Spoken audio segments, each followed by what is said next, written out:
There's absolutely nothing worse than driving 15 straight hours, sweating through your shirt, butt and back aching like you just dug the Panama Canal with a spoon. And you're dying for something cold to drink. But you're bushwhacked before you can even shut off the engine. Now y'all, I know there's a lot of AI robots out there these days telling stories. But you're stuck with just me, real Dusty. In the flesh, sweat and all. Let me tell you just what happened when I pulled into that driveway with something no computer could ever make up. So I finally pull into the driveway, only to find a neighborhood busybody waiting for me at the end of the driveway. She's like a hawk sitting on a fence post. Before I could even turn the key off the ignition, Mrs. Crenshaw was marching straight up the driveway, headed straight for us. And let me tell you, what she said next made me wish I'd just stayed in Florida. Now y'all know me. I like people. I like a good chat on the porch. Just as much as the next guy. But my wife and I just gotten back from a fantastic visit down at Daytona Beach. But you had 15 hours of old-timers Russian roulette with semis. That's 15 hours straight on the blacktop. Add some gas station pizza into the mix, and traffic that would make a preacher swear. Well, we finally pull into our driveway, shut off the engine. We just want to collapse into our recliners and call it a day. But no! The neighborhood grapevine never sleeps. Over comes Miss Crenshaw. My neighborhood's Mrs. Kravitz from the TV show Bewitched. She didn't ask how our trip was. She didn't care. What she did care about was maybe unloading the week of neighborhood gossip on us. While we're standing there half dead, carrying heavy suitcases in, she's telling us about the mailman delivering a package to the wrong address. She's convinced he's running an underground theft ring out of the back of the mail truck. And how Mr. Barnes left his house at 2 a.m.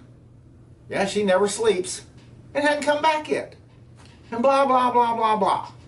Meanwhile, my left arm's about to fall off from carrying our dirty clothes suitcase inside. We're walking towards the house hoping she'll take the hint. Nope. She follows us right up the steps, right through the front door, right into the foyer. Yammering away like a canary on crack. Like we actually care about who parked on the wrong side of the street, or whose dog barked at 3 a.m. My wife and I exchanged a look. You know the look. The silent husband and wife code.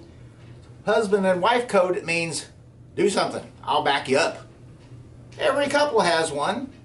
If you feel like sharing yours, hit pause and shout it out in the comments. I read them all. So I looked her right in the eye and I said, hold that thought, Mrs. Crenshaw. We got a couple more things to grab from the trunk. My wife and I marched right back out to the car. And she's right behind, still waiting on the porch. Like a hemorrhoid that won't leave. Yammering away about something. Truth is, there wasn't a darn thing left in the vehicle. So I just reached in, rolled up a floor mat, grabbed some grocery bags from IKEA, and held it like it was a prized possession.